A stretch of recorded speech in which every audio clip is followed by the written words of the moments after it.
تعالى كده يا صديقي أتكلم معاك شوية عن أثينا في الأساطير الإغريقية وأغرب ولادة ممكن تسمع عنها. وكمان هتكلم معاك عن مدينة أثينا وسبب تسميتها بالاسم ده. فتعالى كده أنا وإنت نشوف الحكاية من البداية.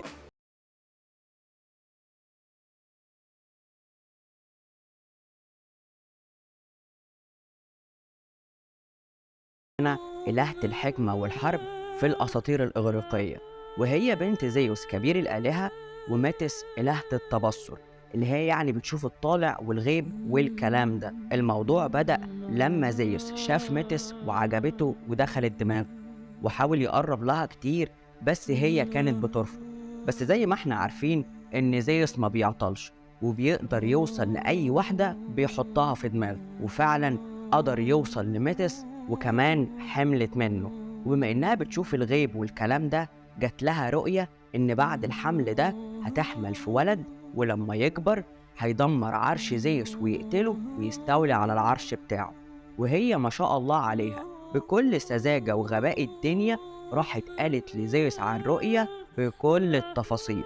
زيوس قال إيه ده؟ هو اللي أنا عملته في أبويا هيحصل لي؟ لا لا لا لا، ده أنا لازم أخلص الليلة دي بدري بدري وأحل المشكلة دي. وراح واكل ميتس باللي في بطنها. هو فكر باللي عمله كده إن الموضوع خلص وقدر يحل المشكلة. بس بعد فترة بسيطة زيوس كان قاعد على العرش بتاعه ومقريف ومتضايق ومش طايق نفسه، وعدى عليه هيفايستوس. هيفايستوس ده إله الحدادة والنار وابن زيوس.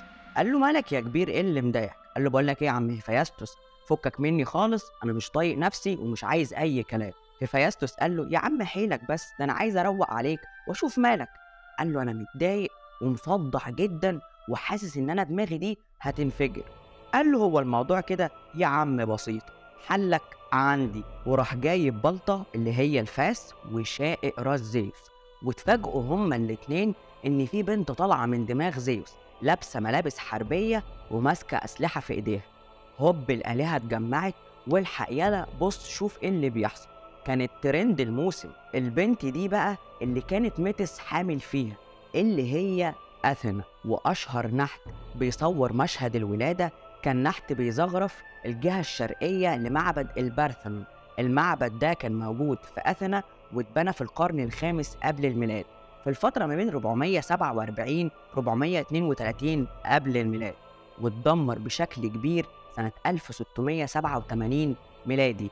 وأغلب المنحوتات والتماثيل اللي كانت موجودة فيه جزء منها راح لمتحف الأكروبوليس والجزء التاني راح للمتحف البريطاني. وأثينا كانت الطفلة المدللة لزيوس، وكان بيقعدها جنبه على العرش ومقرب منها جدا. ولما كبرت شوية اداها درع مميز من دروعه اللي هو درع إيجس. الدرع ده كان زيوس من خلاله بيقدر ان هو يعمل الرعد. وكبرت أثينا وبقت إلهة قد الدنيا. والإغريق زمان كانوا معتقدين ان أثينا نصيرة ليهم في الحروب، وان هي بتكون موجودة في ساحة المعركة، وان وجودها ده هو اكبر دعم ليهم وهو اللي بيخليهم ينتصروا في الحروب. واي حرب كانوا بيدخلوا فيها ويخسروا كانوا بيعتقدوا ان ده غضب من أثينا عليه.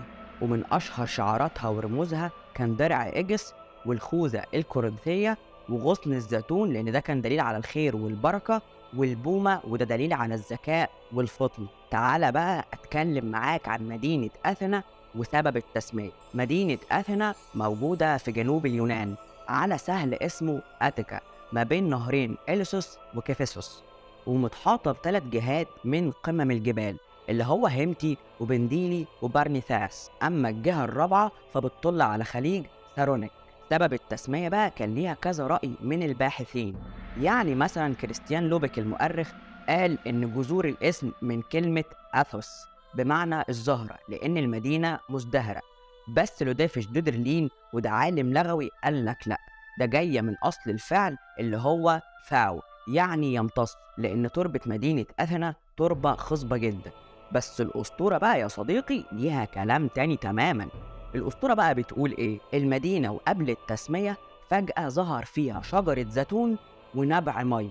سكان المدينة ما كانوش عارفين الحاجة دي ظهرت إمتى وظهرت ليه، فلموا بعض وطلعوا على الحاكم بتاعهم اللي هو كيكروبس، وحكوا له على اللي حصل وقالوا له انت الكبير بتاعنا واتصرف وشوف ايه الحكايه دي.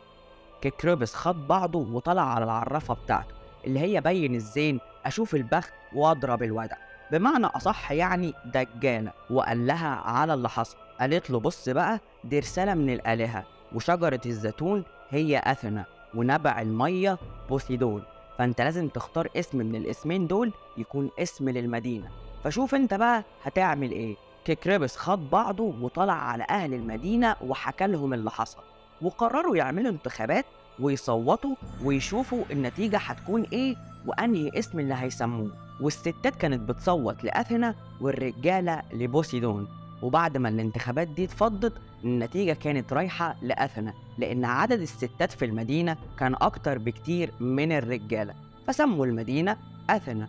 بوسيدون بقى لما عرف قال لهم انتوا بتعملوا معانا كده، طب قابل بقى يا معلم، وراح باعت لهم موجة من المية المالحة ضربت الأراضي وبوظت كل المحاصيل الزراعية. رجالة المدينة قال احنا لازم نتصرف ونلم الموضوع ده بدري بدري قبل ما المدينة كلها تخرب، وراحوا عاملين زي قعدة عرب كده.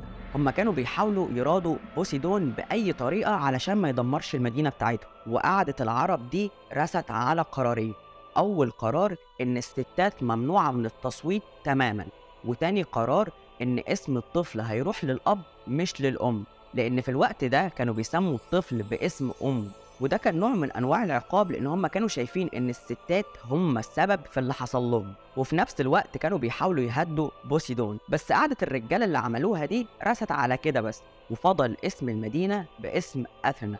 وبس يا سيدي، هي دي كل الحكاية.